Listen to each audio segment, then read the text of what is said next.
हरे कृष्णा।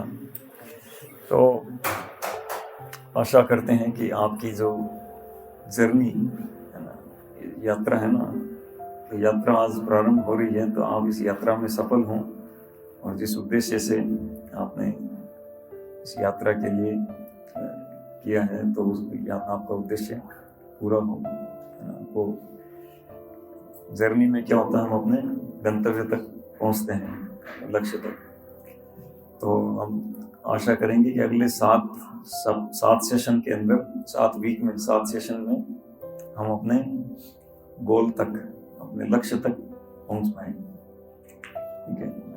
तो ये सारी की सारी जो शिक्षाएं हैं, इस्कॉन संस्थापक आचार्य कृष्ण कृपा मूर्ति श्री श्रीमद अभय शरणारविंद भक्ति वेदांत स्वामी प्रभुपाद जी की शिक्षाओं पर आधारित है। श्रील प्रभुपाद की जय। तो आज का सेशन का नाम है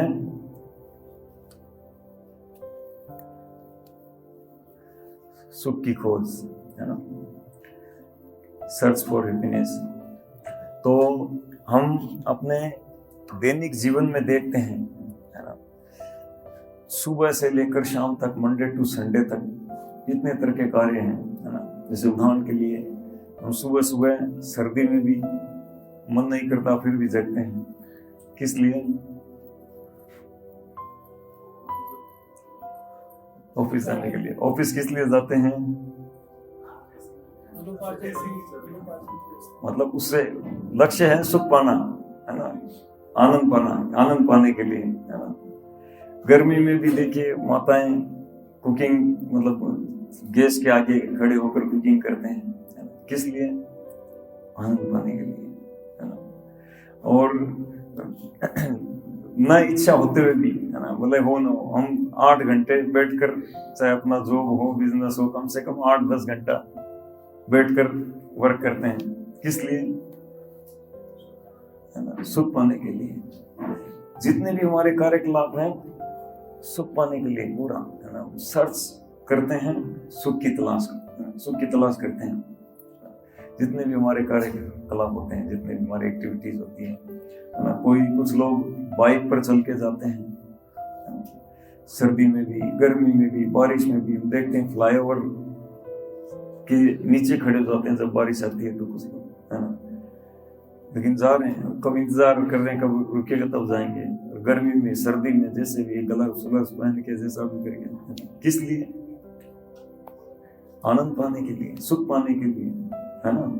उसी के लिए पूरा प्रयास है ना। व्यक्ति शादी करता है किस लिए?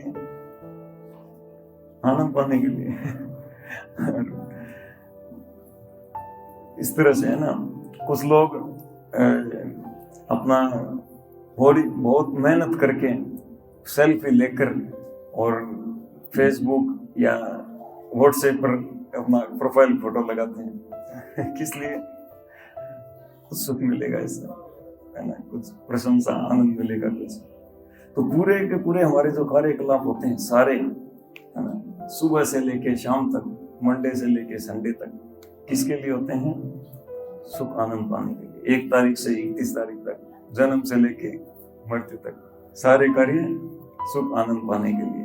तेज गर्मी में भी रिक्शा वाला, आजकल तो खैर अभी साइकिल वाला नहीं रहा, बैटरी वाला, पर बैटरी वाला भी गर्मी में, है ना, बहुत गर्म हवा चल रहा है, या सर्दी में भी वो चल रहा है। अभी तो बाइक चल गई, रिक्शा की जगह बाइक चल गई ना।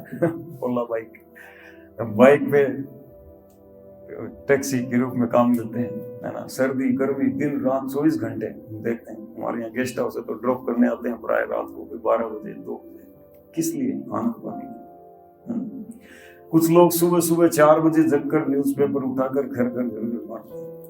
कुछ लोग दूध, गाय भैंस आदि, है ना, दूध लेकर दूध की सप्लाई देते हैं, है ना। कुछ और सब्सक्राइब वगैरह है। किस लिए? बताइए ना। सुख पाने के लिए, आनंद पाने के लिए। तो आज हम जानते हैं कि ये जो सुख है या आनंद है, इसके 4 लेवल होते हैं, है ना। ये सुख पाने के 4 लेवल होते हैं। 4 अलग अलग लेवल पर हम आनंद तलाशते हैं या आनंद को हम आस्वादन करते हैं। टेस्ट लेते हैं। तो पहला है भौतिक, फिजिकल, नीचे से चलते हैं, फिजिकल। दूसरा है मेंटल, यानी मन के धरातल पर, मन के द्वारा। तीसरा इंटेलेक्चुअल, बुद्धि के स्तर पर। और चौथा है आध्यात्मिक,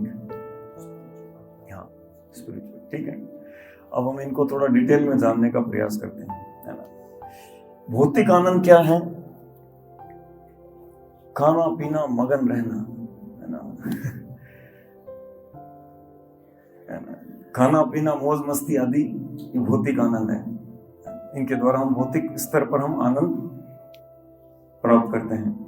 दूसरा है मानसिक स्तर पर, मन के स्तर पर क्या करते हैं? संगीत के द्वारा, है ना, कला, काव्य, खेल, क्रिकेट खेलना या क्रिकेट देखना, या दूसरे कोई, है ना, किसी को अलग अलग अपने हॉबी के अनुसार, कोई फुटबॉल, कोई टेनिस, कोई बैडमिंटन, कोई कुछ। तो अब गेम्स वगैरह या तो खेल कर या देख कर, तो इसके द्वारा क्या करते हैं? हम मन का आनंद प्राप्त करते हैं। ठीक है, लेकिन ये जो मन का आनंद लेने वाले होते हैं, वो भौतिक आनंद, स्थूल, जो खाने पीने मौज मस्ती का है, उस आनंद की परवाह नहीं करते हैं। जिस समय ये इस सुख को आस्वादन कर रहे होते हैं, है ना, जिस समय व्यक्ति मन के सुख ले रहा होता है, जैसे मान लो कोई बच्चा खेल में मगन है, वो तेज भूख लगी है, प्यास लगी है, गला सूख रहा है, लेकिन उसमें मगन है, वो घंटे 2 घंटे और निकाल देगा, है ना। बच्चे क्यों, बड़े भी, है ना। भारत पाकिस्तान क्रिकेट मैच, रुको, है ना, अभी ऑस्ट्रेलिया से फाइनल चल रहा है, अभी 2 ओवर और होने दो, बाद में देखेंगे, अभी नहीं, है ना, बीच में पानी भी नहीं, खाना भी नहीं, बाद में।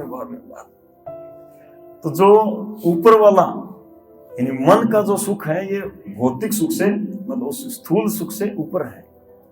और जो मन के सुख पर जो आस्वादन कर रहे होते हैं, उस समय जो टेस्ट ले रहे होते हैं, वो भौतिक सुख की परवाह नहीं करते, है ना। जैसे कई उदाहरण है यहाँ पर, है ना। कोई अपना प्रेमिका मिलने वाले हो, तो उस समय दूसरा कुछ भूख लगी हो तो पूरा दिन फास्टिंग कर लेंगे, नहीं आज मीटिंग है ना। और कोई म्यूजिशियन म्यूजिक में लगे हुए हैं, रुको आज अच्छा लग रहा है, अभी रुको। मम्मी है या पत्नी है, कहती है अरे खाना ठंडा हो गया, अरे बाद में, भले ही कितना ही टेस्टी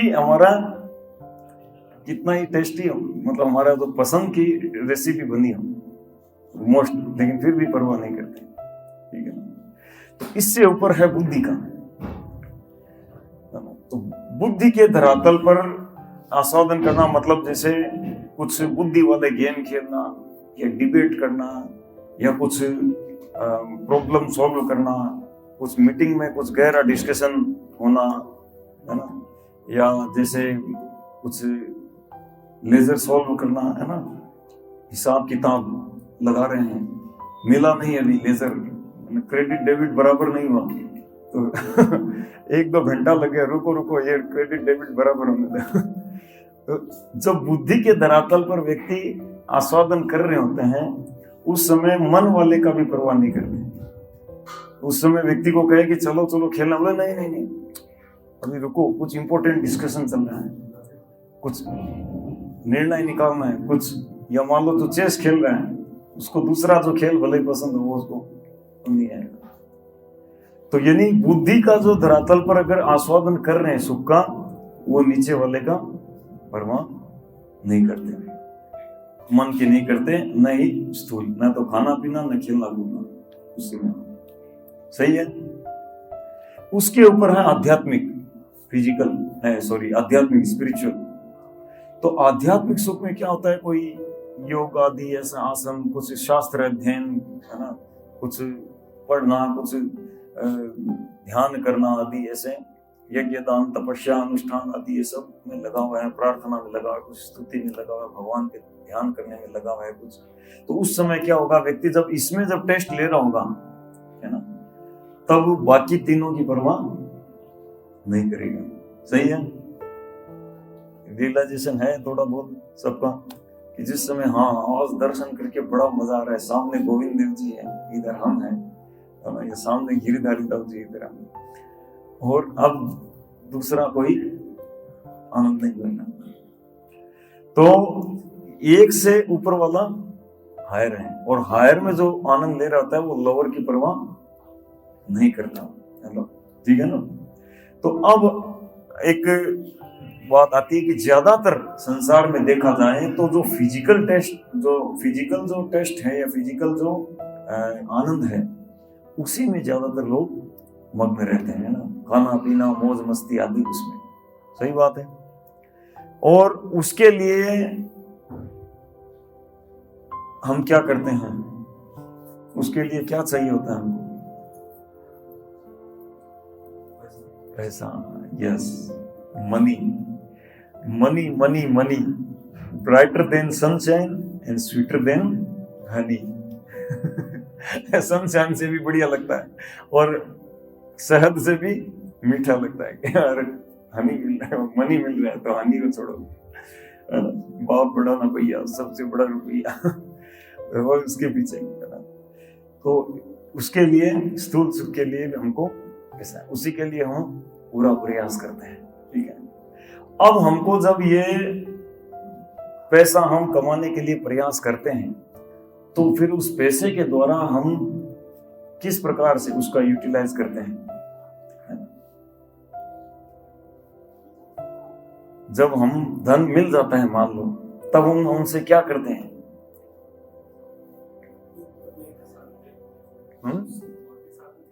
यस, तो हम सुविधाएं, सुख की सुविधाएं अपनाते हैं।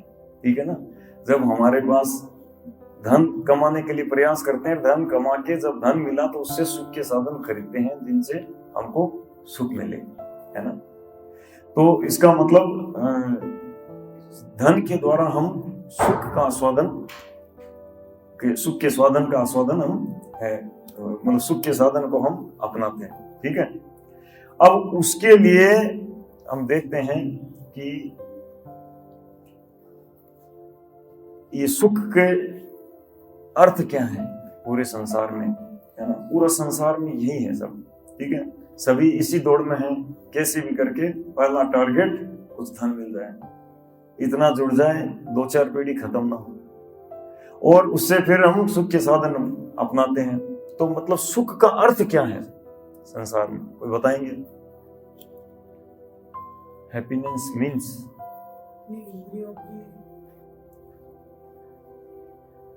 फीलिंग्स को कंप्लीट करना, इंद्रिय फीलिंग्स को। और कोई बताना चाहिए? सुख का क्या अर्थ है? यस,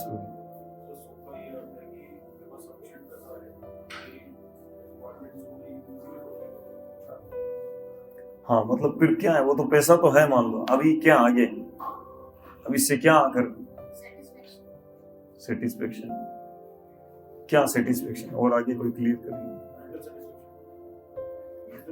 माइंड का, और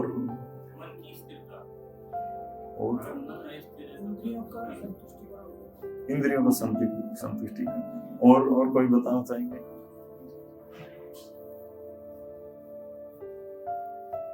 हम जानते हैं, देखिए हैप्पीनेस का है ना अर्थ है कि हम सुविधाओं को बढ़ाते हैं। कौन सी सुविधाओं को? खाने की 4 है, जिसमें पहला है खाने की सुविधाएं, कि कुछ पैसा हो तो अच्छे रेस्टोरेंट में जाके खाएं, या घर पे अच्छे से थोड़ा है ना फीस्ट बना के हम खाएं, या फिर स्विगी जोमेटो से मंगवाएं, है ना। सुना है उस रेस्टोरेंट का अच्छा है, उसका अच्छा है ना। तो इस तरह से भोजन की सुविधा को हम बढ़ाते हैं धन के द्वारा। एक दूसरा है स्लीपिंग, सोने की सुविधाएं बढ़ाना। अगर अच्छा धन है तो इस बार स्लीपवेल का गद्दा ले ही लेंगे। इस बार अगली सैलरी आ जाए या प्रमोशन हो जाए तो छोड़ो यार, वो 4 इंच वाला 8 इंच वाला लाएंगे, है ना। सोने की सुविधा बढ़ाते हैं। तीसरा है ना इंद्रिय तृप्ति की, है ना, पुरुष स्त्री के सुख की, है ना। और चौथा रक्षा करने की। अगर हमारे पास धन जब बढ़ता है या धन हम कमाते हैं जिस उद्देश्य से, वो ये है 4 उद्देश्य पूरे संसार में। देखिए इससे बाहर है कुछ, मुख्यतः यही है, ठीक है ना। मुख्य हमारा यही 4 उद्देश्य को पूरा करने के लिए हम करते हैं, ठीक है।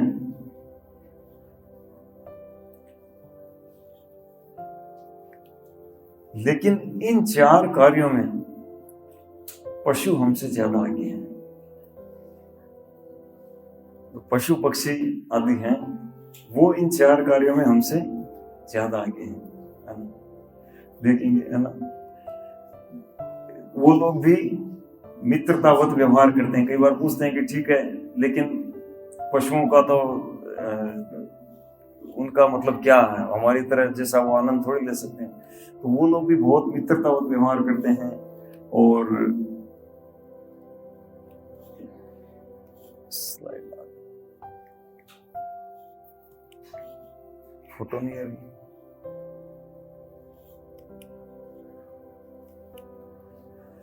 दो फोटो है नहीं, वहां एक भालू का फोटो था। जैसे सोने में भालू हमसे कई गुना ज्यादा आनंद लेता है। हम लोग कितना 6 घंटे 8 घंटे 10 घंटे 12 घंटे कितना सो लेंगे, भालू महीनों महीनों पर सोने का आनंद लेता है। तो सोने की दृष्टि से भालू हमसे ज्यादा आगे है ना। और खाने की दृष्टि से हम लोग कितना 2 4 6 8 10 चपाती, और कितना होगा वो 200-400 ग्राम। हाथी देखो मनोमन, है ना, कितने 40-50 किलो एक टाइम में खा जाता है। तो खाने का मजा भी जानवर लोग। हमको कुछ खाना हो, कुछ अच्छा फल आदि, हमको देखना पड़ेगा पॉकेट में पैसा है क्या, जाके खरीदना पड़ेगा, है ना, और फिर लाके हम खा पाएंगे।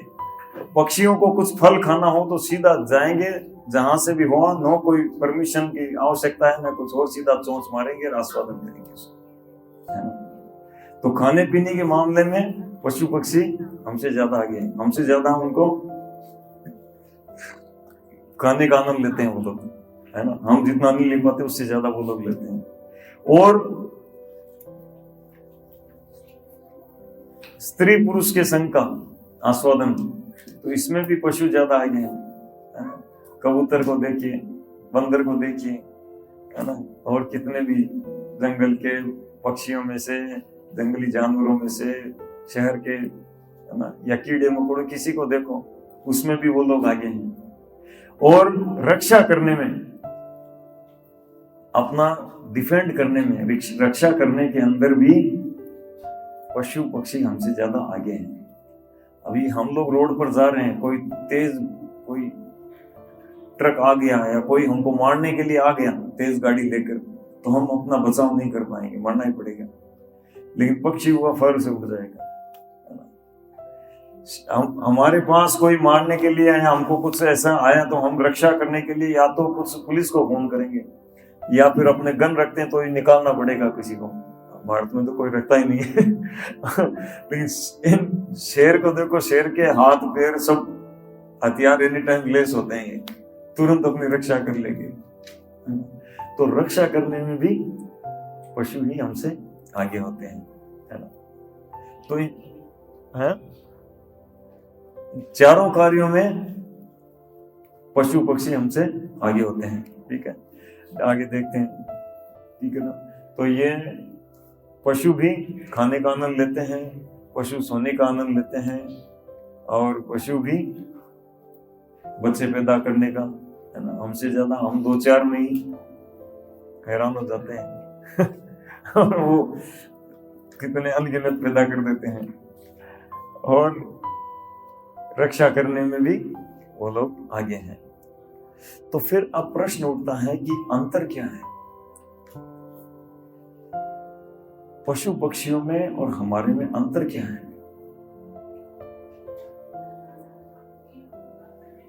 विचार करिए, संसार में यही 4 कार्य होते हैं, सही बात है।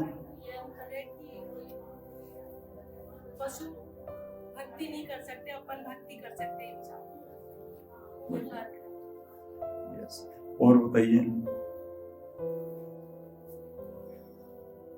इंसान को एक कॉन्शियसनेस दी है, सोचने की, वो सोचने को कार्य कर पाता है, उसकी बॉडी प्रैक्टिस कर पाता है, वो सोचने की मचूर पाती है, बट कंपैरेटिवली ह्यूमंस उसके अंदर सब हो जाता है। और भी बहुत सोचते हैं। शेर जब शिकार करता है ना तो बहुत दिमाग लगाता है कि मैं इसको पकड़ पाऊंगा कि नहीं पकड़ पाऊंगा। चिड़िया जब घोंसला बनाती है तो पता है कौन सा तिनका कहाँ लगेगा, कहाँ से तिनका उठाना है और कहाँ डर जचाना है। और एक चिड़िया तो बहुत सुंदर आर्किटेक्ट है है ना, बया ऐसा घोंसला बनाती है कि आदमी बना नहीं सकता। और जानवर जो कार्य करते हैं वो अपना अपनी जो इंसान है वो हर कार्य को ईश्वर की तरफ बात करके कर सकते हैं, अपने जीवन को सुधारने के लिए, आगे सोचने के लिए। इस कार्य जो हम कर रहे हैं वो उससे आगे क्या परिणाम होगा उससे हम प्लस करेंगे, उसमें सोचने समझने की शक्ति होती है इंसान में। जबकि जानवरों में ये नहीं होती। जानवर को मारना है तो उसको मारना है, चाहे उसका रिजल्ट कुछ भी हो।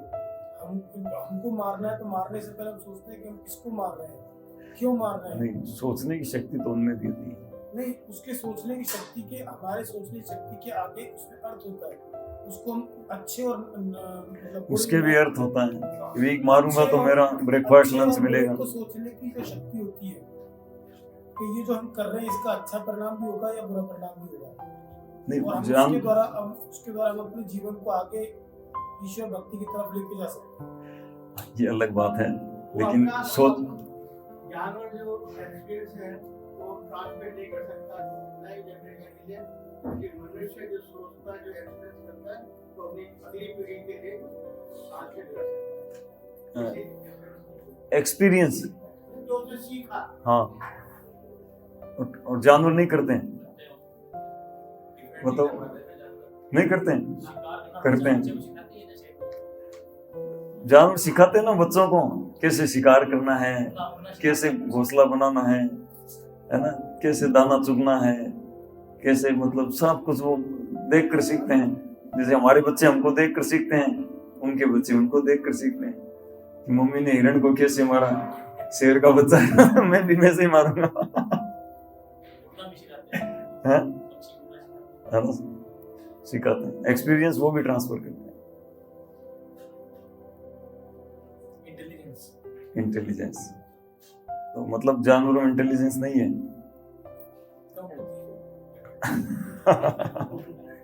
उनमें भी इंटेलिजेंस है ना, बहुत इंटेलिजेंस है। तभी तो हम चर्चा किया ना, तभी तो इतना दिमाग लगाकर घोंसला बना लेते हैं, है ना। बिल्ली को पता है कि मैं अगर आवाज करूंगी तो जाग जाएंगे घर वाले, इसलिए बिना आवाज करे दूध पी जाती है तो ये इंटेलिजेंट नहीं है इमोशनल नहीं है जानवरों में। हाँ, इमोशनल इंटेलिजेंस मतलब भावुक है ना, भाव नहीं है, ये कह रहे हो। भाव के हिसाब से कैसे सिचुएशन को संभाला जाए, कैसे किया जाए। लो, कितने भावों का आदान प्रदान करते हैं, है ना, सही बात है ना। और कोई बताइए, अभी तक डिफरेंस आया नहीं। लेकिन जानवरों को खाने के लिए पैसा नहीं चाहिए। हाँ, और जानवर कभी भी हमारी तरह की हमें प्रॉपर्टी लेनी है ताकि हम अपने आगे की पीढ़ियों को सौंप सकें, जानवर वैसा कभी नहीं सोचते। कई मनुष्य भी नहीं सोचते, जो वैरागी है, जंगल में रहते हैं, नहीं सोचते। इंसान जैसे कल्पना कर सकता है वैसे जानवर कल्पना नहीं कर सकता। इमेजिनेशन जैसे होती है। मतलब इमेजिनेशन करके क्या करते हैं? फ्यूचर को प्रेडिक्ट कर, फ्यूचर को एंटिसिपेट कर सकते हैं, फ्यूचर के बारे में प्लानिंग कर सकते हैं, जो भी जानवर नहीं करते। मैं देखा था, अभी कुछ दिन पहले की बात है, हमारे यहाँ एक कुत्ता था, उसको क्या मतलब उसको खूब सारी रोटी मिल गई थी, तो उसने कुछ तो खा ली, और एक रोटी लेकर उसने क्या किया कि मिट्टी का टीला था, उसमें गड्ढा किया और उसमें डाल के ऊपर मिट्टी डाल दी। ये भी फ्यूचर प्लान है।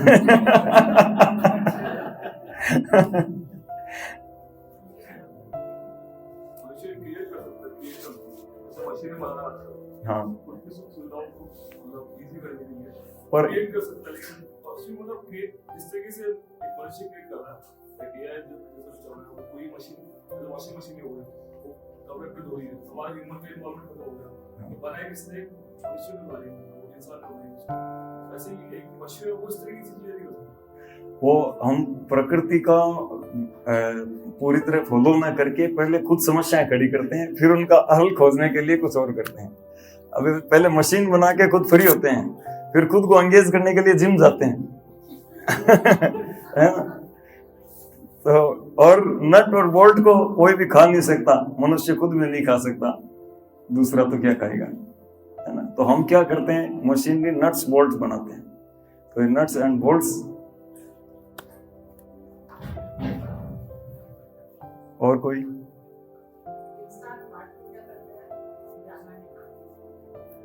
कई जानवर भी हैं जो पाठ पूजा किए हैं, है ना। गजेंद्र हाथी थे, एक सूंड में कमल का फूल लिया, भगवान को अर्पित किया, भगवान आए और रक्षा किया उनकी। चलिए हम जानते हैं, आगे बढ़ते हैं, है ना। तो ये चार कार्य सब करते हैं, लेकिन डिफरेंस क्या है ना। तो सॉरी, यहाँ पे ये लैंग्वेज में ये थोड़े फॉन्ट्स जो हैं इसका सेम नहीं मिला, इसलिए ये फर्क आ गया। तो ये महाभारत का श्लोक है ना? मैं गाता हूं, आप पीछे पीछे गाइए। आहार निद्रा भय मैथुनम च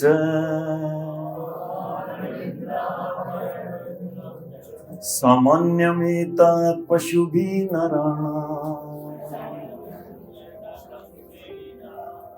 तो आहार, निद्रा, भय, मैथुन, ये चार एक्टिविटी सामान्य मतलब कॉमन है, पशु भी नराणाम, पशुओं में भी और मनुष्यों में भी ये कॉमन है। महाभारत में बताएंगे कि ये चार कार्य कॉमन है संसार में, ये चार कार्य सब मनुष्य लोग कर रहे हैं, यही चार कार्य पशु पक्षी लोग कर रहे हैं। विचार करिए, जितने भी संसार में कार्य सब कर रहे हैं, मुख्यतः यही चार कार्य कर रहे हैं, आहार, निद्रा, भय, मैथुन, eating, sleeping, mating and defending, यही चार कार्य, ठीक है। लेकिन धर्मो हि तेषाम् अधिको विशेषो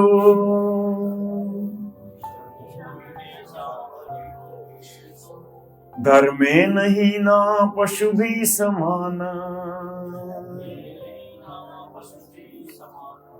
तो जो डिफरेंस है वो क्या है, धर्मो ही तेषाम् अधिको विशेषो, धर्म ये अधिक विशेषता ये है, मनुष्य में धर्म याजन करने की होता है ना, और पशु पक्षियों में वो नहीं होता। अब हम धर्म का मीनिंग जानेंगे।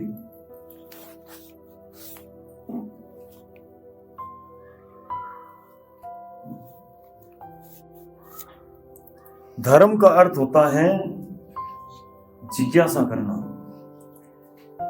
जिज्ञासा करना एक ऐसा कार्य है जो पशुओं से मनुष्यों को अंतर करता है। कौन सा कार्य है? जिज्ञासा करना।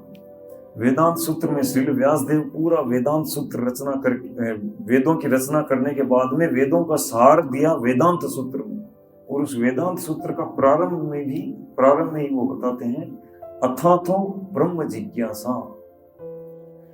जिज्ञासा करना मनुष्य के अंदर ये एक विशेष खूबी है, ये पशुओं में नहीं है। क्या जिज्ञासा करना? कष्टों का कारण पता लगाने के लिए। पशु पक्षी कभी जिज्ञासा नहीं करेंगे कि मुझे क्यों कुत्ता बनाया गया, मैं क्यों इस कुत्ते के शरीर में हूं, मैं क्यों हाथी का शरीर के अंतर्गत 40-40 किलो खा रहा हूं, है ना, मैं क्यों चिड़िया की तरह इधर इस पेड़ पे उस पेड़ पे उड़ रहा हूं, है ना, मैं क्यों कीड़े की तरह रेंग रहा हूं, सांप बन रहा हूं, क्यों? ये जिज्ञासा नहीं कर सकता। और मुझे क्यों कष्ट हो रहा है, क्यों मैं पहले माता के गर्भ में कष्ट हुआ, मुझे अभी ये कष्ट हो रहा है, अभी मुझे रोटी के लिए इधर कष्ट पाना पड़ता है, ये कष्ट पाना पड़ता है, क्यों? कभी देखा, कभी सुना कोई पशु जिज्ञासा किया? है ना, तोता बोलने वाला होता है, वो भी नहीं करता हम जो बोलते हैं वही बोलेगा। है ना। दूसरा, ये तो मनुष्य ये जिज्ञासा कर सकता है कि क्यों मैं कष्ट में हूं। ये जिज्ञासा मनुष्य कर सकता है कि क्यों मैं नहीं चाहता फिर भी मेरे जीवन में कष्ट क्यों आते हैं, मैं नहीं चाहता फिर भी मेरे सफेद बाल क्यों आते हैं, मैं नहीं चाहता फिर भी दांत गिर जाते हैं, मैं नहीं चाहता आर्गुमेंट करना लेकिन आर्गुमेंट हो जाता है, क्या कारण है। मैं नहीं चाहता टेंशन लेना पर टेंशन आ जाती है, क्या कारण है। मैं नहीं चाहता कि मेरे साथ मतलब मैं इस संसार में आया क्यों हूं, इस कष्टकारक संसार को मैं क्यों हूं।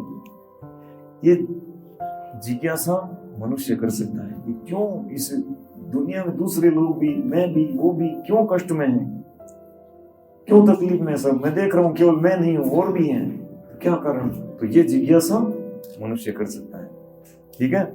दूसरा, जीवन का उद्देश्य पता लगाने के लिए, है ना, जिज्ञासा कर सकता है मनुष्य जीवन का उद्देश्य पता लगाने के लिए। जीवन का उद्देश्य क्या है।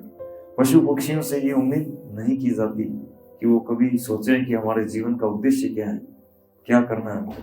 उनका जीवन का एक ही, ये 4 ही उद्देश्य होते हैं, आहार, निद्रा, भय, मिथुन। ये 4 कार्य होते हैं, ये करते करते मर जाएंगे।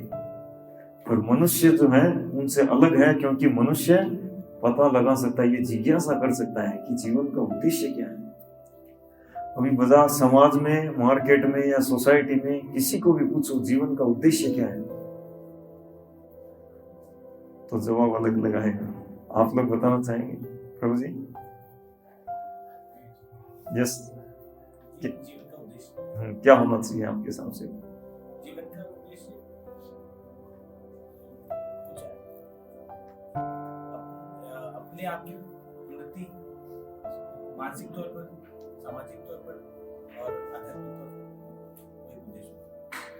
यस, और कोई?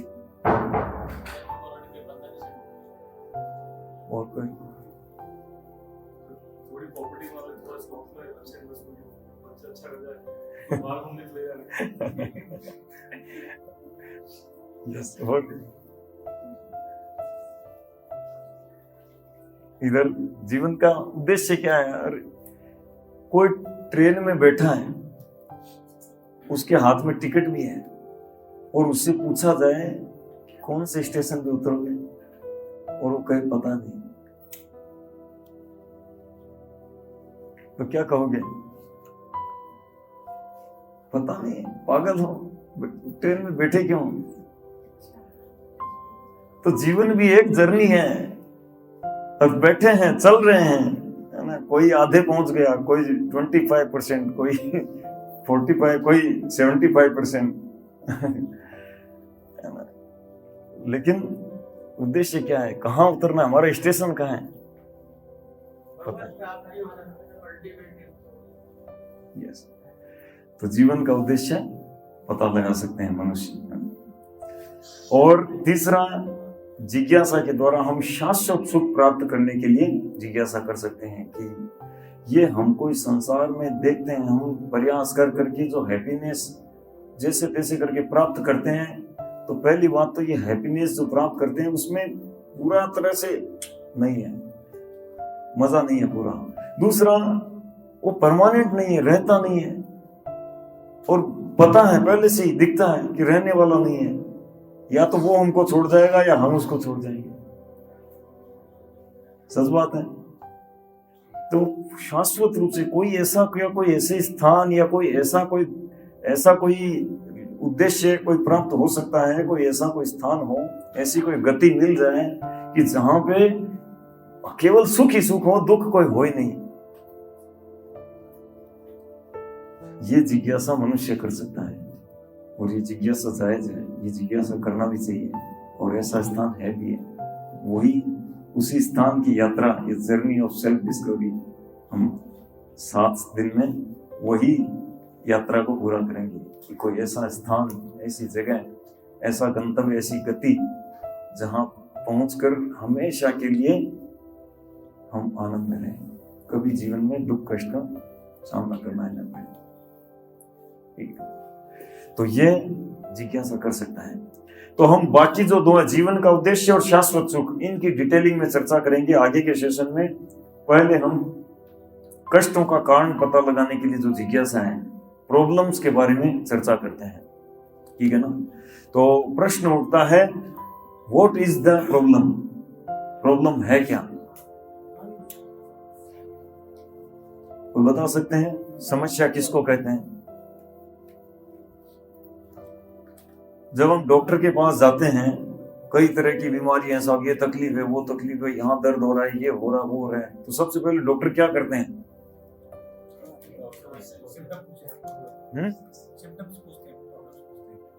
हाँ, और टेस्ट वेस्ट लिखते हैं, उसके द्वारा क्या करते हैं? समस्या पता करते हैं। तो डायग्नोसिस पहले है ना। तो पहले अगर हमको बीमारी का इलाज करना है तो प्रॉब्लम की जड़ में जाना पड़ेगा, ठीक है। प्रॉब्लम की जड़ में जाएंगे, उसको जड़ से उखाड़ेंगे, तब हमको मतलब जो स्वस्थ शरीर मिलेगा, ठीक है ना। तो हम पहले जानते हैं समस्या क्या है। कोई बताना चाहेंगे क्या आएगी डायग्नोसिस रिपोर्ट?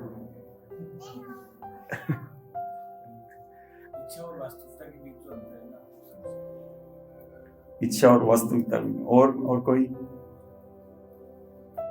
पीछे विद्वान लोग बैठे हैं, थोड़ा बताइए। बड़े लोग हैं, मैं तो बच्चा हूँ आप लोगों के आगे, आपके आशीर्वाद से थोड़ा बोलने का प्रयास कर रहा हूँ। इच्छाओं की पूर्ति न होना, यस। और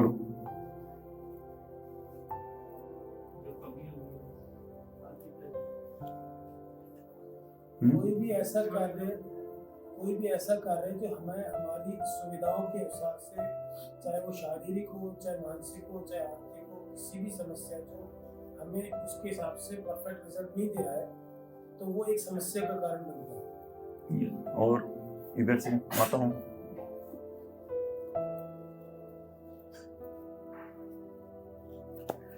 तो समस्या जो होती है, दो प्रकार की समस्याएं होती हैं। एक होती है रियल प्रॉब्लम, वास्तविक समस्या, दूसरी होती है रिलेटिव प्रॉब्लम। यानी रिलेटिव प्रॉब्लम को क्या कहेंगे? आनुषंगिक या उससे वास्तविक समस्या से संबंधित है ना, संबंधित या है ना, उप समस्या, ठीक है। दो प्रॉब्लम होते, कितने? दो तरीके, दो कैटेगरी है प्रॉब्लम्स की। एक है वास्तविक समस्या, दूसरी है रिलेटिव, ठीक है। अब समस्या, वास्तविक समस्या की परिभाषा है ना। वास्तविक समस्या का मतलब है जिसमें ये तीन बातें लागू होंगी, जो सभी के लिए कॉमन है, ठीक है। दूसरा, कोई भी नहीं चाहता जिसको। तीसरा है कोई भी उससे बच नहीं सकता। समझ गए? वास्तविक समस्याएं की तीन विशेषताएं हैं। जो रियल प्रॉब्लम है उसकी ये तीन विशेषताएं रहेगी, जो सभी के लिए कॉमन है, कोई भी जिसको नहीं चाहता और कोई भी उससे बच नहीं सकता। अब आप लोग गेस करिए क्या है वास्तविक समस्या। बारिश हो गई तो जिसके बाद छतरी है वो बच गए, सब पर लागू नहीं होगा, सब पर लागू होगा, कोई बच नहीं सकता। समाधान ढूंढ सकते हैं। जैसे पेट दर्द है, पेट दर्द है, हाँ। वो सभी के लिए समस्या है, सभी को होगी, कोई भी इससे बच नहीं सकता। पर कई लोग ऐसे मिले जो जिंदगी में कोई पेट दर्द नहीं हुआ। कई लोग ऐसे कैसे? नहीं, ऐसा थोड़ी हो सकता है कि कोई भी ऐसे मिलेंगे जिनको, वो तो उन्होंने उस समस्या से अपने आप को प्रोटेक्ट कर रखा है।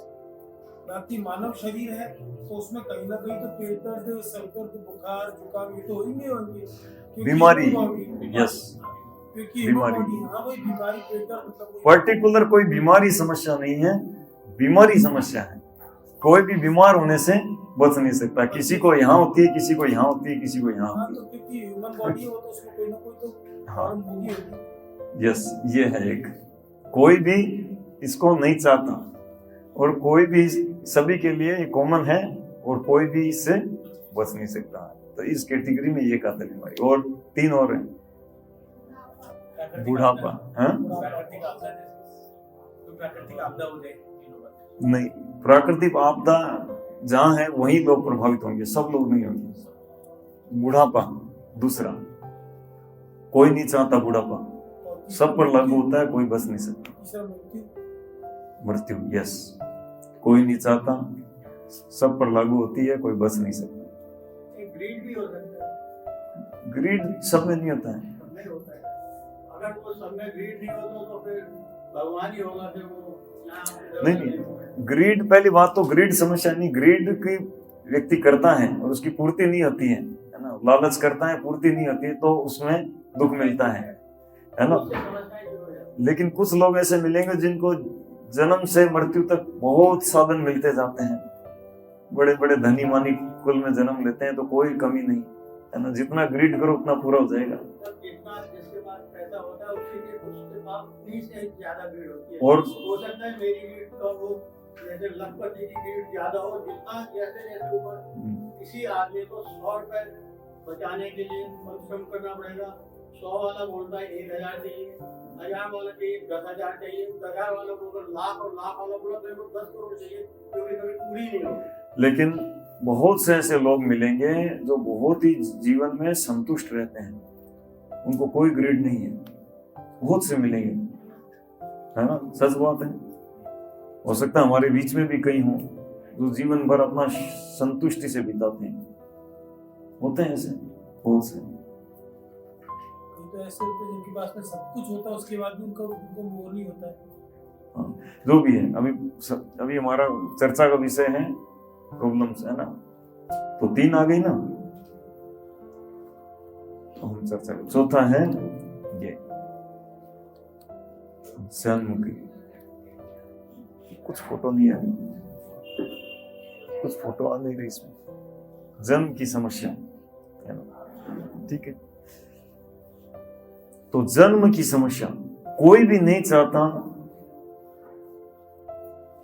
है ना, माता के गर्भ में जाना, और कोई भी इससे बच नहीं सकता, सभी के ऊपर ये अप्लाई होती है। तो आप कहो कि जन्म का तो ये तो सुख की बात है, हम तो रसगुल्ले बांटते हैं, रसगुल्ले तो हम बांटते हैं, लेकिन जो माता के गर्भ में रहा है उसको पूछो, बहुत कष्ट की स्थिति है ना, बहुत ही कष्ट की स्थिति होती है। मान लीजिए यहाँ पर एक 2 फीट का एक थैला लटका दे और उसमें आपको बोल दे कि आपको इसमें डाला जाएगा, वो भी उल्टा, और उसके अंदर भरा रहेगा मल मूत्र, कितनी देर रहना चाहोगे? प्रभु जी एक बात, कितनी देर कोई रह सकता है? कुछ समझ की कोशिश नहीं होती। ठीक है, लेकिन फिर भी बहुत तकलीफ में होता है ये, है ना। बहुत तकलीफ में होता है, ये तो अपन अपनी बुद्धि से सोच करके विचार करते नहीं नहीं नहीं, शास्त्रों में लिखा है, शास्त्रों में लिखा है, श्रीमद् भागवतम 3 स्कंद चैप्टर नंबर 30, पूरा इसी के ऊपर है, पूरा चैप्टर जन्म का कष्ट के ऊपर, किस प्रकार से जन्म का कष्ट होता है। पहले माता के गर्भ में जब होता है तो शिशु भगवान से प्रार्थना करता है कि प्रभु इस बार मैं कोई ऐसा काम नहीं करूंगा जिससे दोबारा मुझे किसी माता के गर्भ में आना पड़े, प्रार्थना करता है। और कोई कोई को तो भगवान दर्शन भी दे देते हैं। कहाँ पर बताया, कहाँ लिखा? श्रीमद् भागवतम कैंटो 3 चैप्टर 30 30, ठीक है। तो जन्म का कष्ट बहुत, और फिर जन्म लेने के बाद में भी बच्चे को इतना कष्ट होता है कि वो रोता है तो माँ सोचती है कि शायद भूख लग रही है इसलिए रो रहा है, क्या पता कोई चींटी काट रही है या गिला कर रखा है, किस कारण से रो रहा है ना। और रात में दिन में कभी कहीं दर्द हो रहा है तो बता भी नहीं सकता, खाली रो सकता है। तो जन्म का कष्ट। दूसरा है मृत्यु का कष्ट, कोई नहीं चाहता, सबके ऊपर लागू होता है, कोई भी इससे बच नहीं सकता। हम लोग देखिए बड़े बड़े पशु हमारे गली में घूमते हैं, उनसे हम नहीं डरते हैं, लेकिन एक पतला सा पाइप जैसा सा वो उससे डर जाते हैं। क्यों? क्योंकि उसको खाने से मृत्यु हुई। अगर सांप खाने से मृत्यु नहीं होती तो कोई सांप से नहीं डरता, गली में घूमते रहते, बच्चे खेलते रहते। मृत्यु होती है। शेर आ गया, शेर आ गया, डर जाते हैं। क्यों? क्योंकि शेर मार देगा। मृत्यु का भय कोई नहीं चाहता, सब कोई भी इससे बच नहीं सकता। ऐसे बताया गया है, पुराणों में बताया गया है, गरुड़ पुराण में, कि 42,000 बिच्छू एक साथ किसी को डंक मारते हैं, उतना कष्ट होता है जब मृत्यु होती है। कितने? 42,000। किसी को बिच्छू खाया कभी आप में से? चिंटी खाइए, लाल वाली, वो बारीक लाल वाली चिंटी, उससे शायद 100 गुना दर्द होता होगा जब बिच्छू खाता है ना? क्योंकि वो खाती है तो जलन होती है उतनी सी जगह में, बिच्छू खाता है तो शरीर के बहुत बड़े हिस्से में जलन होती है। और अगर 42,000 बिच्छू 100 खा जाए तो हम तो बेहोश होके गिर जाए। तो इतना कष्ट होता है जब मृत्यु होती है। ये पुराणों में लिखा है, गरुड़ पुराण, 42,000 बिच्छू, है ना?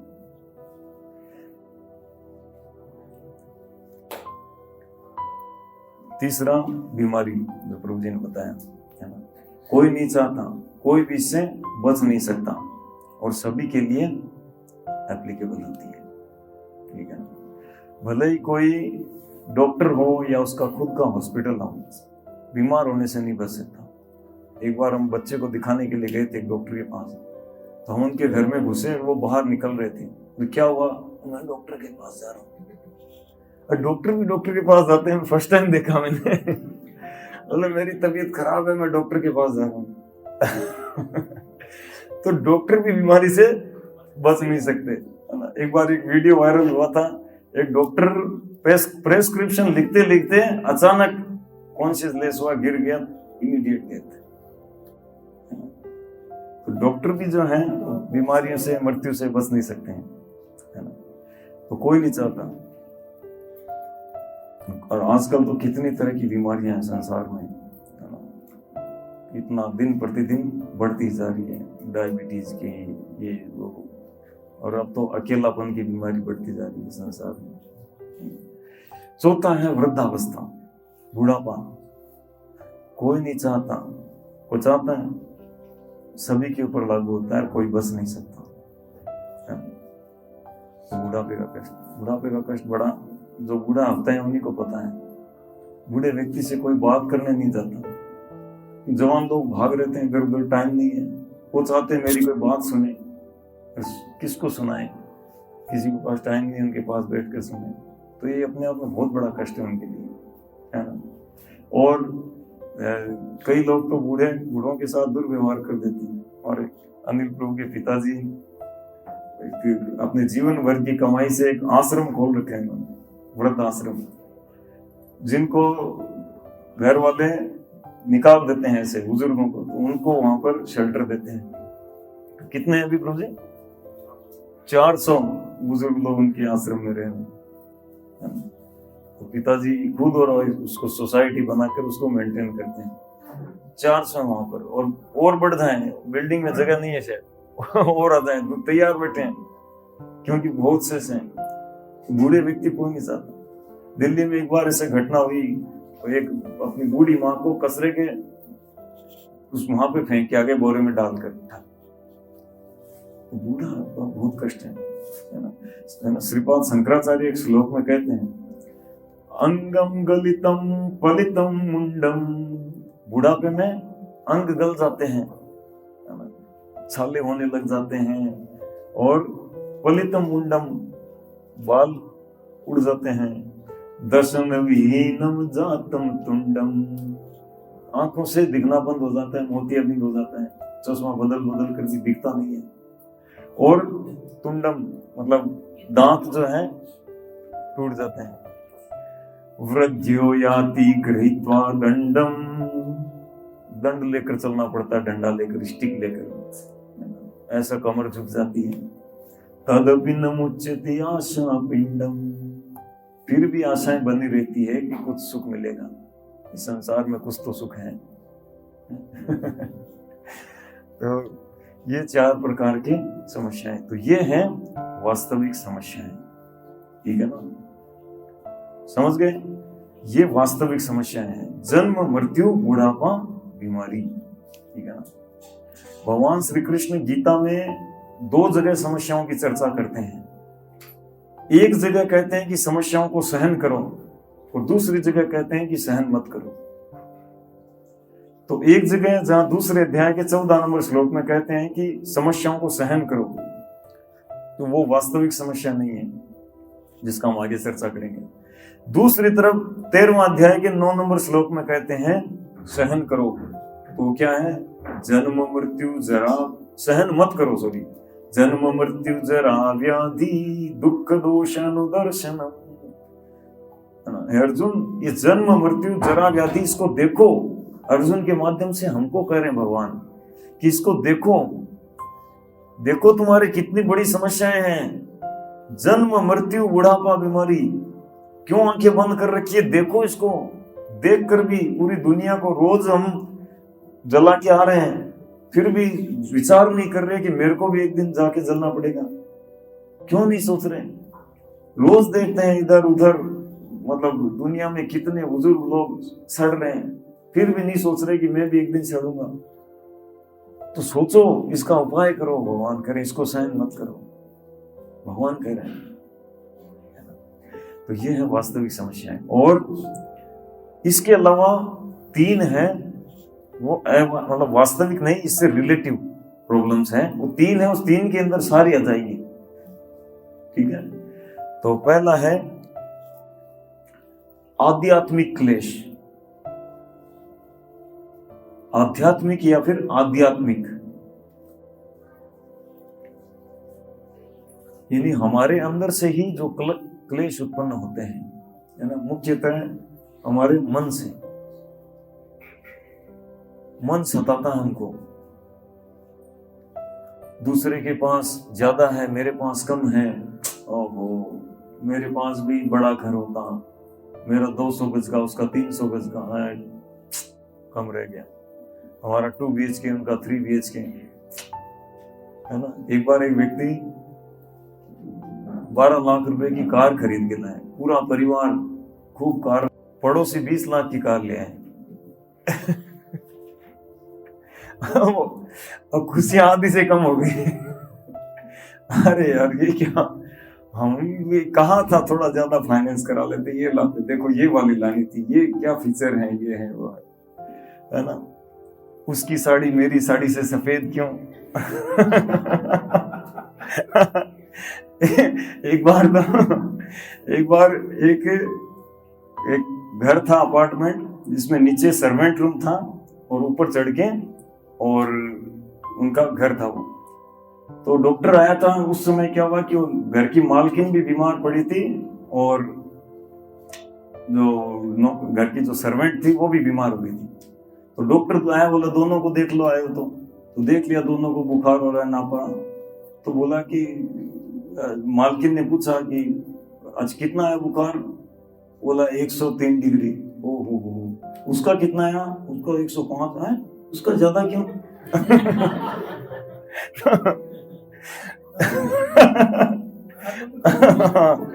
तो मतलब मन सताता हमको कि उसका ऐसा, मेरा ऐसा क्यों नहीं, देखो उसने ज्यादा ले लिया, मैंने कम ले लिया, उसको ज्यादा मिला, उसकी थाली में हलवा ज्यादा, मेरी में कम, उसके दोने में खीर ज्यादा है, मेरे को पकौड़ा कम मिला, मुझे चटनी नहीं मिला, है ना। इस तरह से मन जो है हमारे को सताता रहता है, बहुत सारे, सबसे ज्यादा यही है, ये जन्म और मृत्यु के बीच में ये हमको जलाता रहता है ना। दूसरा है अधिभौतिक क्लेश, दूसरे जीवों के द्वारा मिलने वाले क्लेश, यानी दूसरे जीवों के द्वारा, मतलब दूसरे मनुष्य, जैसे कई बार पड़ोसी पंगा करने लग जाता है, ऐसा नहीं ऐसा, पड़ोसी परेशान करने लग जाते, होता है ना कई बार ऐसा, है ना। हमारे एक ड्यूटी थे, वो यहाँ पे एक नया घर खरीदा था उन्होंने, और थोड़े दिन बाद पता चला कि उनका जो वाटर टैंक है उसमें पड़ोसी का सीवर का पानी आ रहा है। अब उसको बोला, वो बोले मैं क्यों आप जानूं, आपका टैंक में प्रॉब्लम है, मेरा थोड़ी, मेरा टैंक तो क्लियर है। अब पड़ोसी से हो गया, कौन खर्चा करे, प्रॉब्लम उसके कारण है, वो कह रहा है उसके कारण है ना।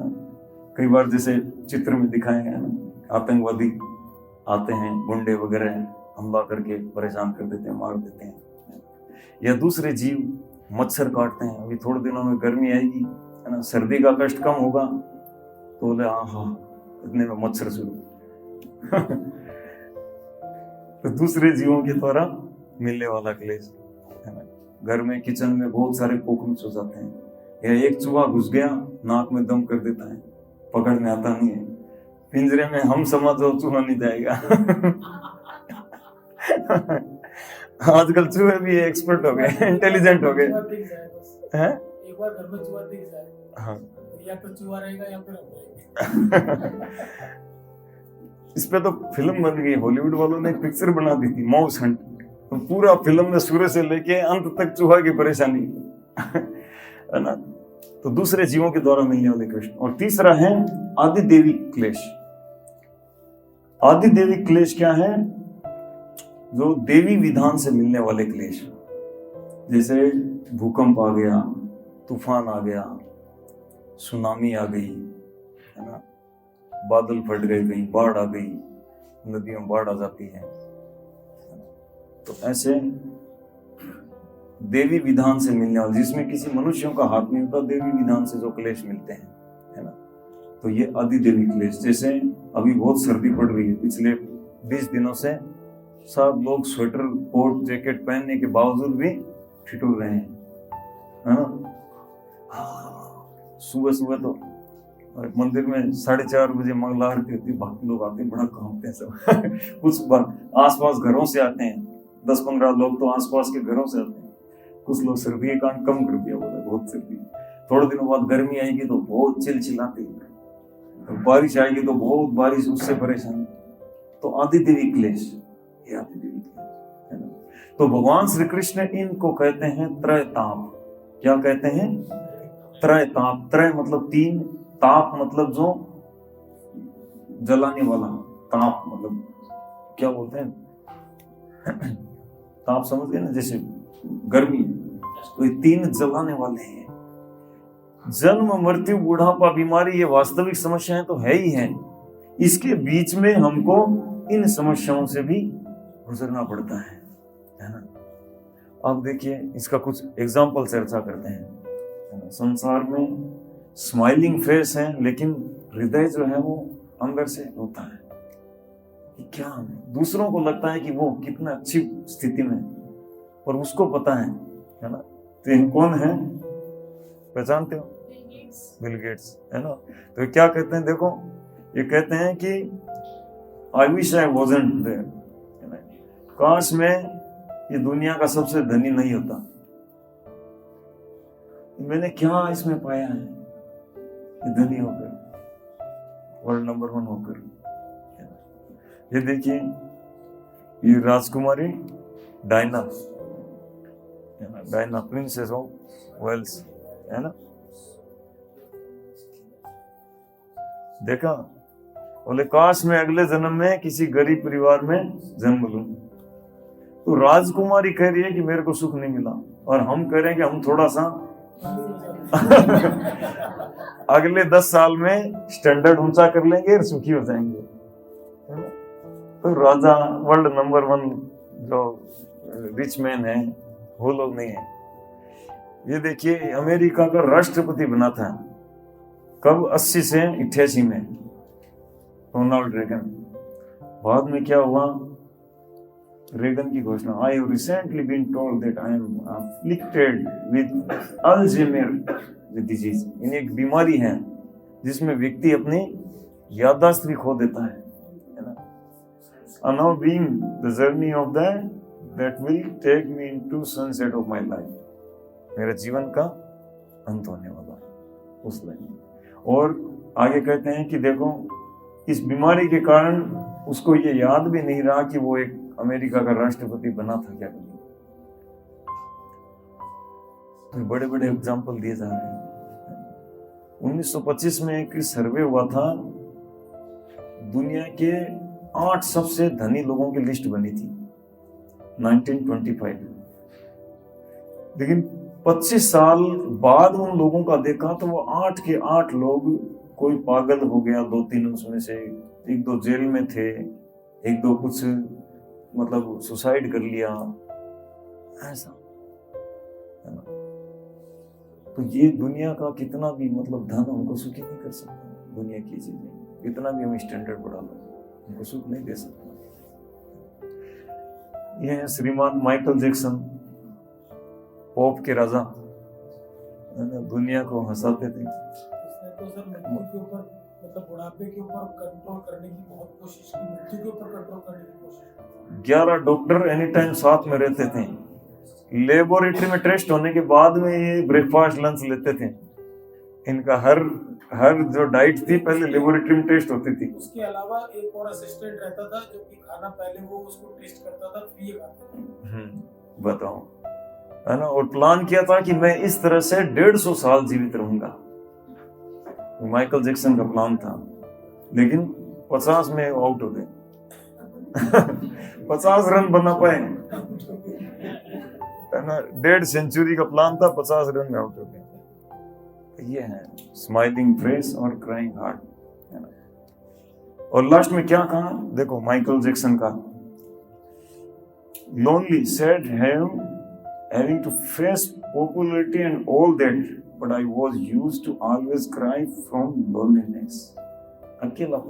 अकेलापन के कारण में कोई मेरे साथ नहीं है ना।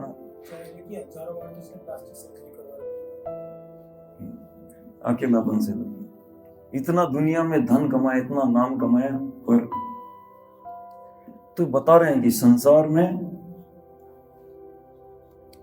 ये देखिए, अब ताकत के अंदर देखें तो ये थे, हाँ, Muhammad Ali, I am the greatest. वो कहते थे I am the Ali, Ali means greatest, I am the greatest, मेरे बराबर कोई नहीं है ना। तो ये 1960-70 के दशक में बहुत पॉपुलर थे, ओलंपिक में चैंपियन रहते थे। और जब उनको बाद में 1994 के ओलंपिक में बुलाया था तो बोला कि थोड़ा हो जाए 2 हाथ, बोले मैं तो एक चाय का कप भी नहीं उठा सकता, पार्किंसंस प्रॉब्लम हो गई थी। तो इस तरह से हम देखते हैं समझ।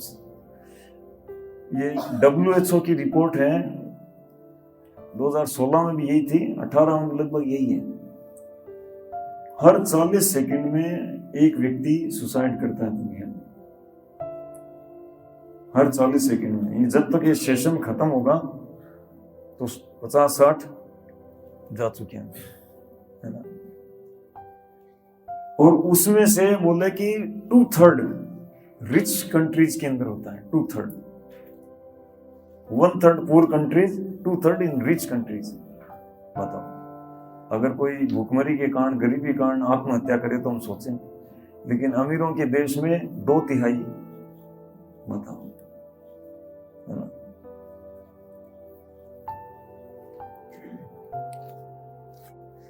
तो समस्याओं का जो, प्रॉब्लम्स का जो समाधान है ना, वो हमारे हाथ में नहीं है। भगवान श्री कृष्ण गीता में बताते हैं, है ना, इस संसार जो है इसकी 2 विशेषता बताते हैं। क्या है वो?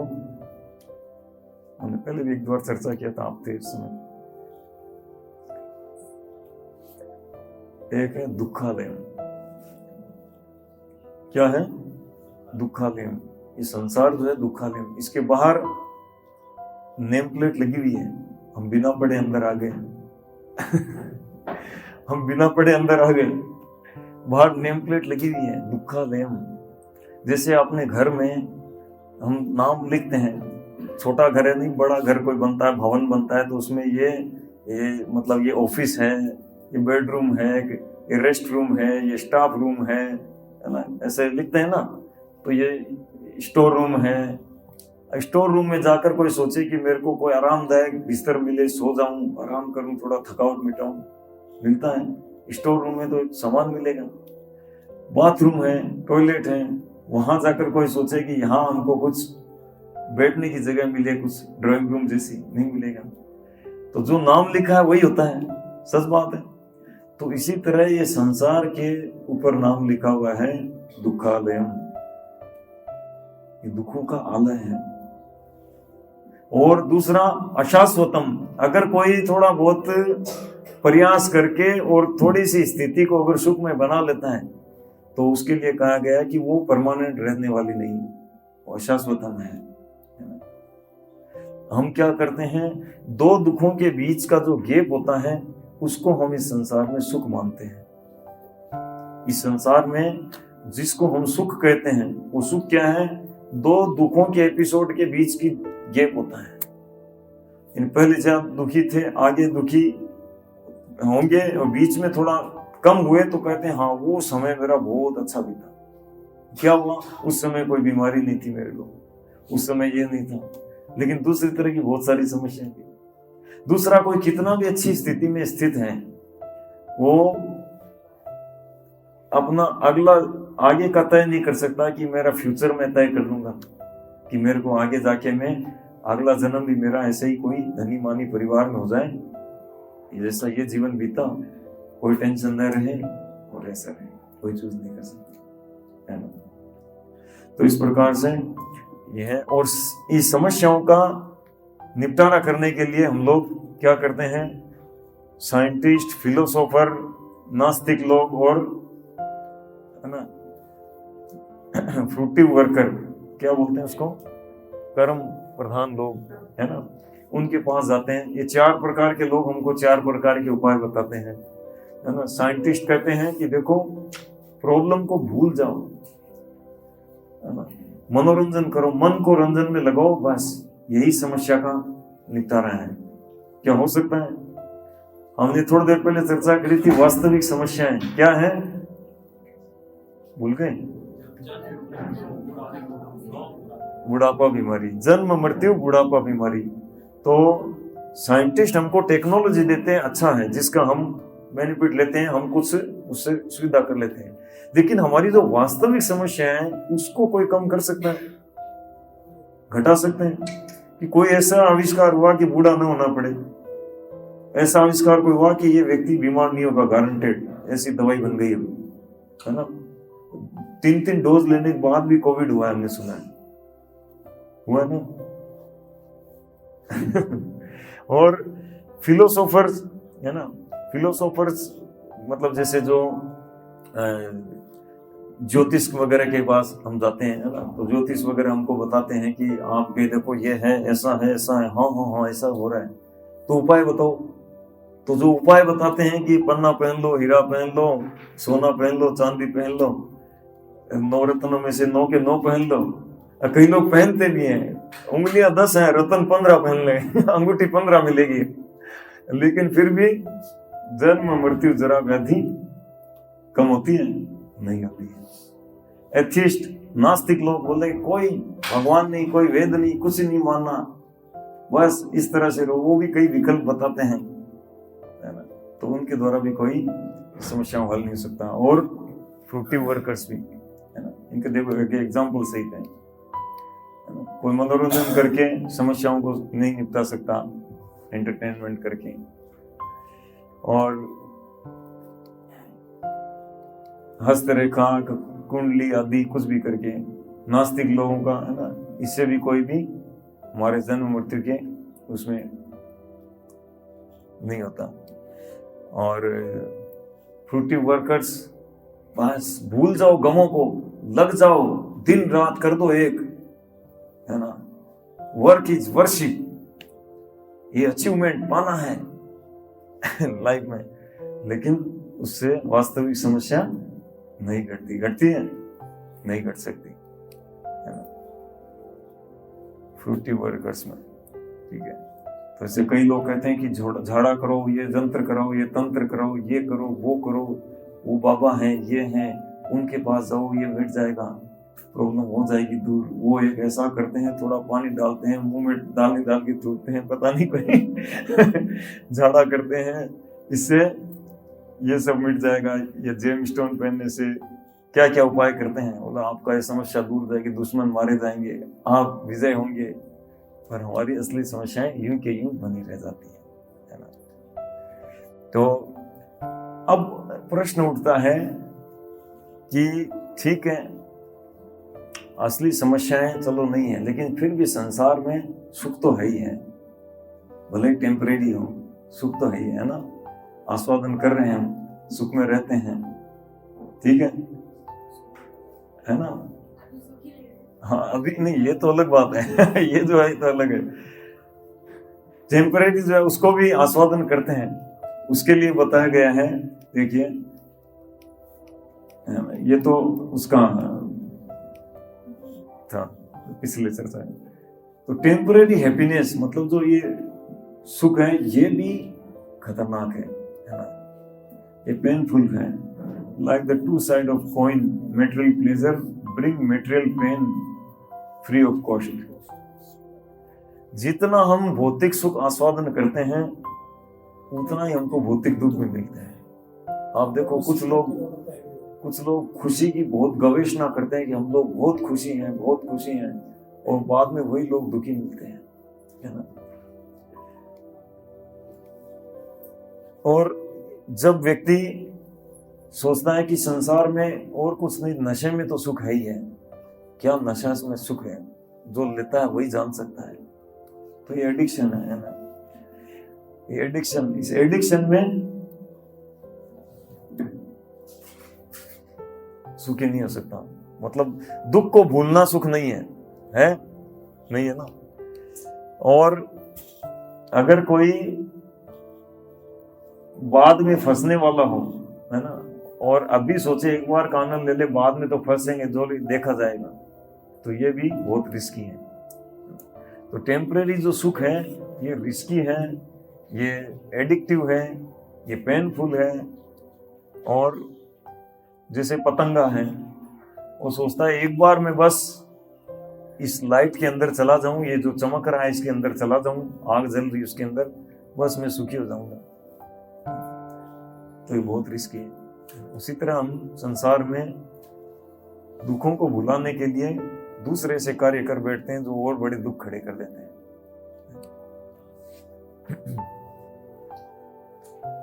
हाथी मत वाला होकर हथनी के पीछे भागता है, हथनी खड्डे को साइड से क्रॉस करके निकल जाती है, लेकिन हाथी को नहीं दिखता है, गिर जाता है। पता है हाथी पकड़ने वाले ऐसे करते हैं, उसको खड्डा बनाएंगे और एक हथनी को उसके दिखाकर भगवाएंगे, फिर वो निकल जाएगी, वो गिर जाएगा उसमें। तो ये मटेरियल हैप्पीनेस रिस्की है और अज्ञान में है ना। व्यर्थ में मिलने वाली घास के लिए भी गधा बहुत प्रयास करता है, तो ये उसके लिए रिस्की है ना। और जो हम प्रहलाद महाराज का चर्चा कर रहे थे कि चबाए हुए को पुनः चबाने के समान है संसार का जो सुख है।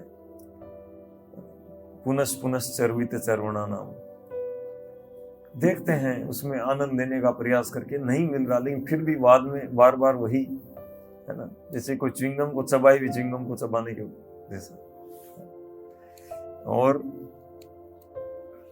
फ्रस्ट्रेटिंग।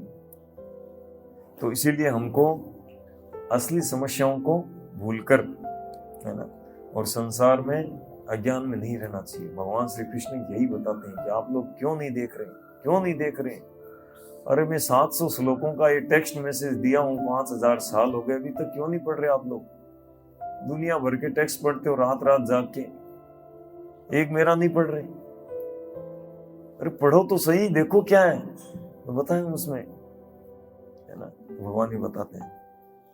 अभी सब लोग गीता पढ़ रहे थे तो ये हमको ये सेमिनार करना ही नहीं पड़ता, पहले से सब ज्ञानी होते, यहाँ सब पता है, आगे की बात बताओ आपको करना क्या है कोई नहीं पढ़ते, है ना।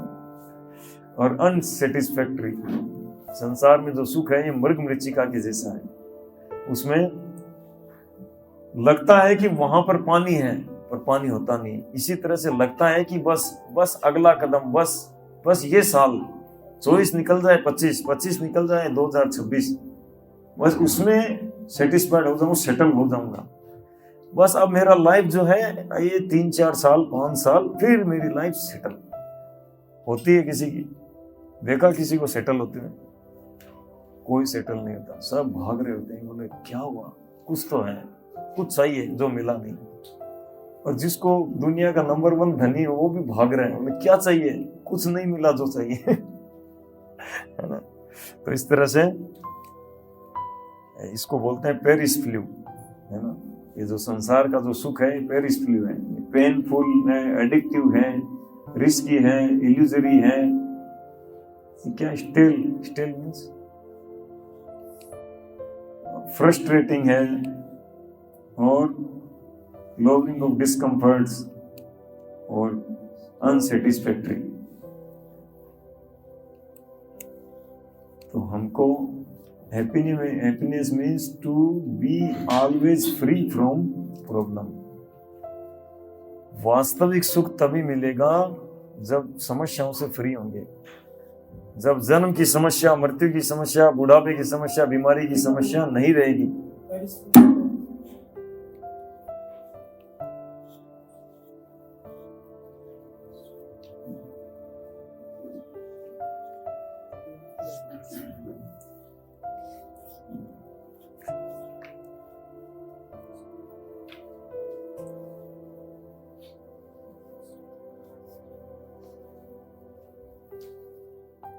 Okay, noted.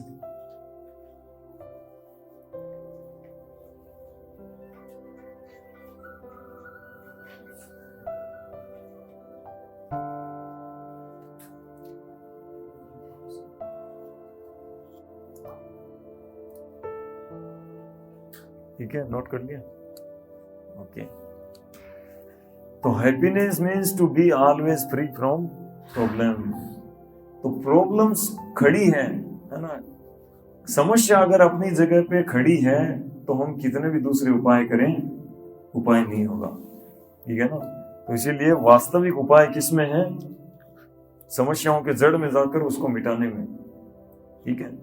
और फिर आगे का, फिर मिटाने के बाद क्या करना है, कैसे समस्या मिटेगी और क्या इसमें आगे करना पड़ेगा, ये हम आगे के सेशन में जानेंगे ग्रेजुअली। ठीक है? तो किसी का कोई क्वेश्चन हो कोई?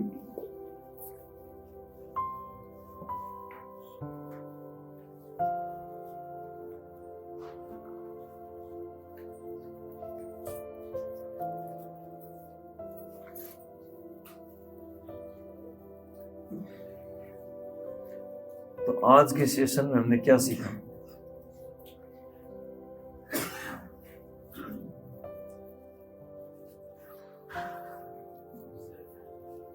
सेशन का नाम क्या है और सर्च क्या किया हमने? समस्याओं के बारे में पढ़ा। सेशन का नाम है सर्च फॉर हैप्पीनेस, और पूरा समस्याओं की सर्च किया हमने।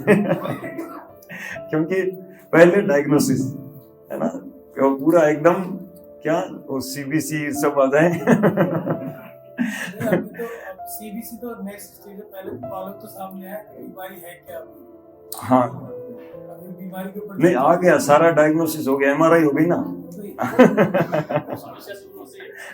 पूरे बॉडी की एमआरआई हो गई। नहीं अब आ गया रिपोर्ट, सब रिपोर्ट सामने आ गई है ना? तो समस्या है वास्तविक। तो क्योंकि समस्याओं को जाने बिना समाधान को नहीं जान सकते हम, नहीं तो समाधान से समाधान लगेगा नहीं हमको। अरे क्या बता रहे हैं, क्यों बता रहे हैं, क्या जरूरत है? इसलिए जरूरत है कि इससे पिछले सेशन में हमने जाना था कि भैया वो प्रॉब्लम है जिससे कोई बच नहीं सकता, जिसको कोई नहीं चाहता, फिर भी सबको लेना पड़ता है। बाप रे बाप। तो इसका उपाय तो करना ही है। और बताइए, और क्या हमको,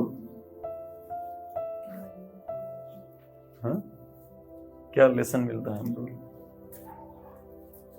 लेसन ये मिलता है कि समस्या तो आएंगी, वो तो आएंगी, चाहे आप उनको फेस करो या नहीं करो।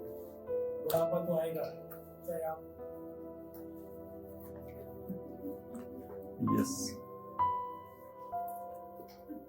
लेकिन इसका उपाय बताया गया है ना, उपाय होगा। तो किस तरह से होगा पूरा का पूरा वो हमको समझना पड़ेगा। जैसे समस्याओं के लिए हमको 1.5 घंटा लग गया समझने में, है ना।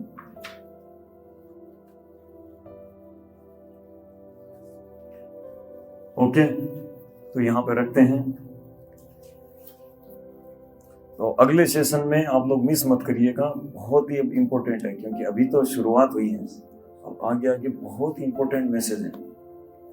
तो दूसरे जरूरी काम को एक बार 7 सेशन के लिए आप लोग दूसरे जरूरी काम को थोड़ा साइड कर लीजिए, पोस्टपोन आगे पीछे कर लीजिए, लेकिन please don't miss this all 7 sessions. Okay, Hare Krishna. और आपके कोई मिलने वाले हों, कोई जिनको लगे कि हाँ उनको भी जानना चाहिए, तो आप उनको भी ला सकते हैं, क्योंकि अभी 1 वीक गया है, उसकी वो लोग रिकॉर्डिंग उनको भेज देंगे, बाकी 6 वीक तो कंटिन्यू, है ना, वो अटेंड करेंगे। ठीक है, हरे कृष्णा। तो आप सभी के लिए डिनर प्रसाद